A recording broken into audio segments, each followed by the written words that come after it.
All right, YouTubers. So this is going to be a decent unboxing here. This is similar to the Pennyroyal Tea by Nirvana unboxing that I did a couple months ago. And that one was from Sweden, I believe. This is, no, not Sweden. It was some other country. It might have even actually been from Germany. But anyway, these two are from the United States, I believe. This one, at least. This one's from California. And this one is from New Jersey. Okay, so both of them. And they're both by Nirvana. So that's the spoiler here. But we're going to see what they are. And I can tell you that they're both from the 90s, maybe even from before the time the Pennyroyal Tea single was released in 1994. Now I want to be careful. I don't want to cut anything here, so I'm gonna just start with the little tiny cut hole, and then go from there and see what happens.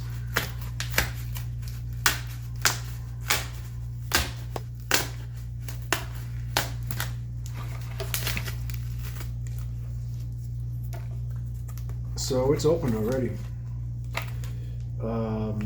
Maybe not quite the way we wanted. I guess so. I mean, I could slide it out the way it is now. I could already see it looks pretty beat up. So this is probably the one that's not in as good condition. So all we have to do is get the tape here, and we can open it normally. So that way there won't be any additional damage on my part. But so the price on this was $120, which was a very good deal, and in fact the best deal I could find. And I had to negotiate it on odds. So it's packaged well, as you can see. They put the it looks like they probably used packaging and used record and everything, but they did use 2 pieces of cardboard, which is a good thing. So this was advertised as probably the worst condition online at the time, about a week ago. And so this is the first press of Incesticide, the record by Nirvana. And I think I'm impressed with the cover so far. It looks pretty good. I mean, the back is the worst part. You can see there's a little bit of wear there, but from a record from 1992.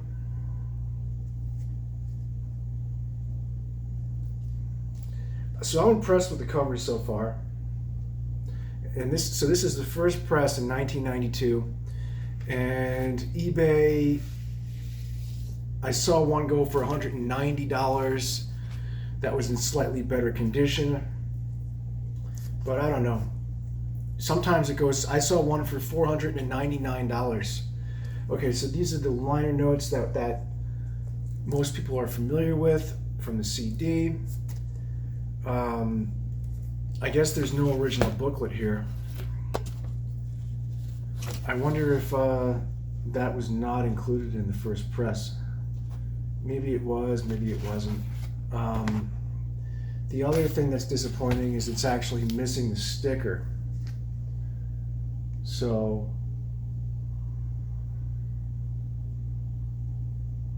I see the barcode here. I mean, I guess that's a way to match that the sleeve actually is what it is, and the sticker itself was probably only on the seal. I don't know, because I never had this original record. But so even the sleeve is okay, I guess.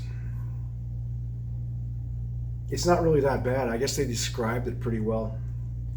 Like, there's a fold right here. This is it's all stuff that's not very surprising for a record that's from 1992. And I do see quite a bit of scratches here on the surface. I mean, but just looking at it like firsthand, it looks like It looks like they described it in better condition than it actually is, which is good.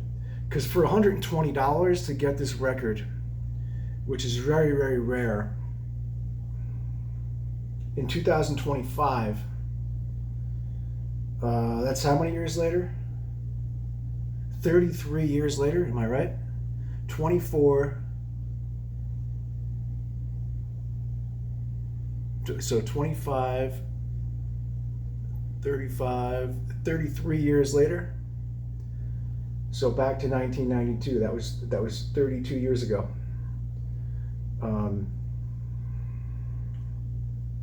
It says DGC 24504, and you know, just to confirm, 24504 is what it says in the barcode. So it looks legitimate. I mean, there's a couple things that are disappointing, but for the price, not really disappointing at all. The first is the sticker.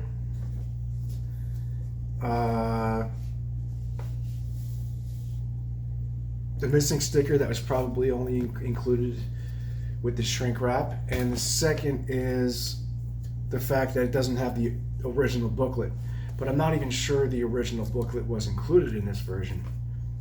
It probably wasn't. I mean, it might have been. It might that booklet might have only actually been included in the CD. But I've never owned this record before. It's going to be interesting to listen to it and see how it sounds, because the seller had said that there was some static noise and whatnot. But at $120, I'm impressed. I think it was a good buy.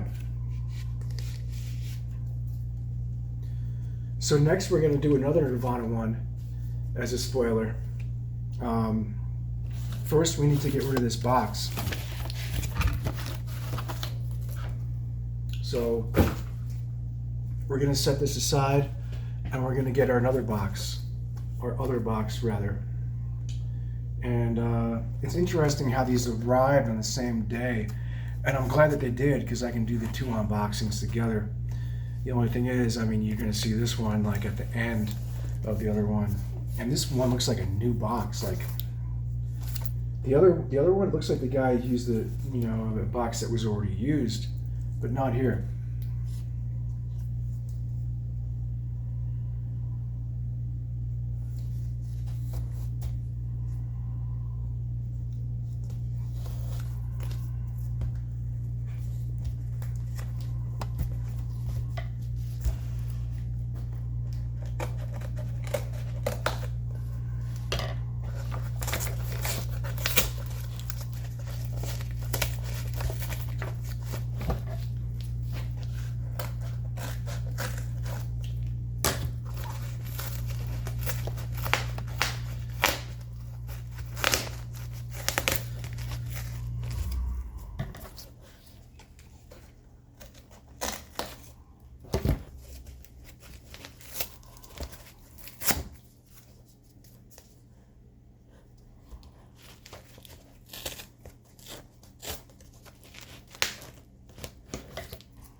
All right, so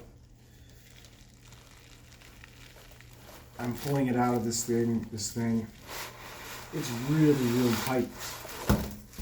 Oh. And so as you can see, there's another Nirvana record, and you can see which one it is, minus the bubble wrap. I just want to make sure there's nothing else in this box before I proceed. And we'll go ahead and put this cardboard back in the box, because I guess this box is reusable. So I would be able to probably put the cardboard back here and tape it back together if I were shipping another vinyl or even storing another vinyl or transporting another vinyl.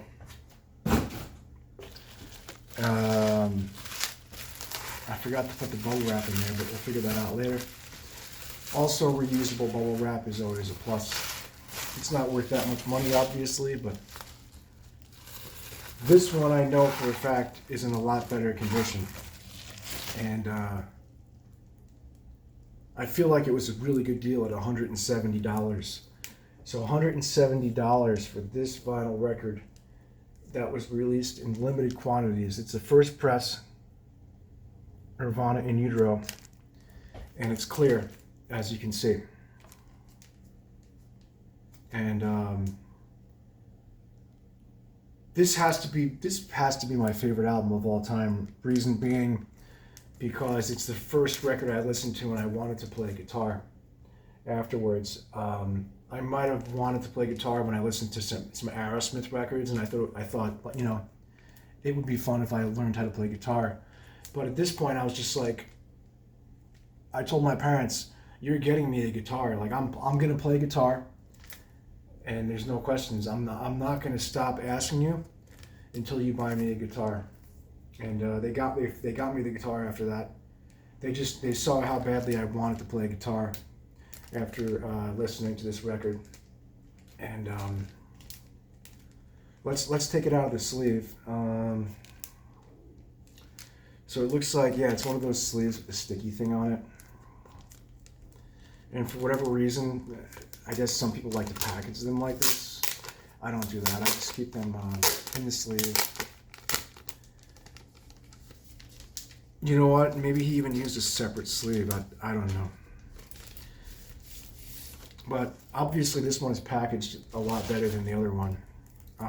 Okay, so I can see why. There's a little split here. So this is the actual sleeve itself, which I guess if you put some crazy glue on it, I'm not even sure I would do that for this one, but if I did, it would fix the issue, or some glue stick or some shit. But I mean, I guess he's just trying to preserve it so people don't touch it like I'm doing right now, because my own hands are touching it, and they really shouldn't be. That's the same thing I did for the Penny Royalty single, but so this way, this sleeve itself is just for the record, which we will take out right now. And this one, look, this one was advertised as very good. I paid $170, and it was also the cheapest one available on the internet. This one was on Discogs as well. There's a brown mark right there. I don't know what that is. I see a little scratch as well. But otherwise, it looks good all around. That's actually a pretty big scratch. You can see it in the video right here.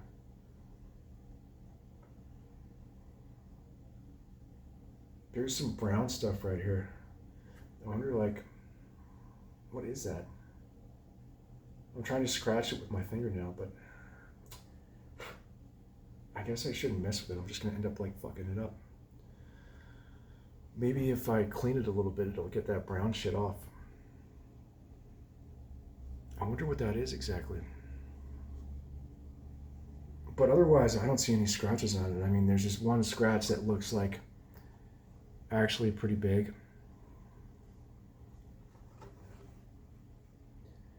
Side one looks pretty clean and pristine.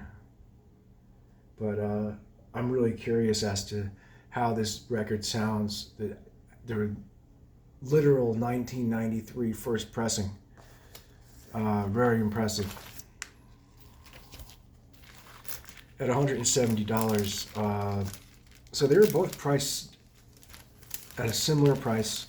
$120 for Incesticide, $170 for In Utero. And I'm gonna go ahead and just put this back in the sleeve like so. So I see what they did. They wanted to use the record sleeve to replace the other one.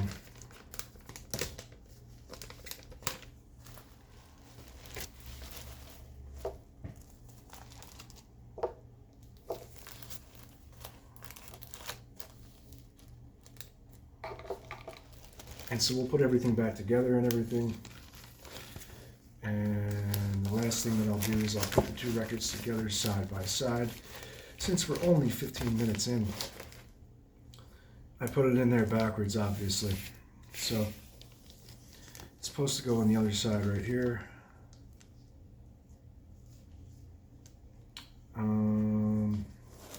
It's supposed to go... So this is the actual cover. I guess... You know what? I see something... I see a slit here, which is not cool. That looks like promotional. See that? That looks like it's a promotional copy, but also that could be a good thing. I mean, it could be a copy that was given to record executives in the band, people who know the band, which is something that I think is really cool. I mean, so somebody in 1993 was given this record, like a radio station, that the band actually met or something, and that's interesting to me. And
so there you go.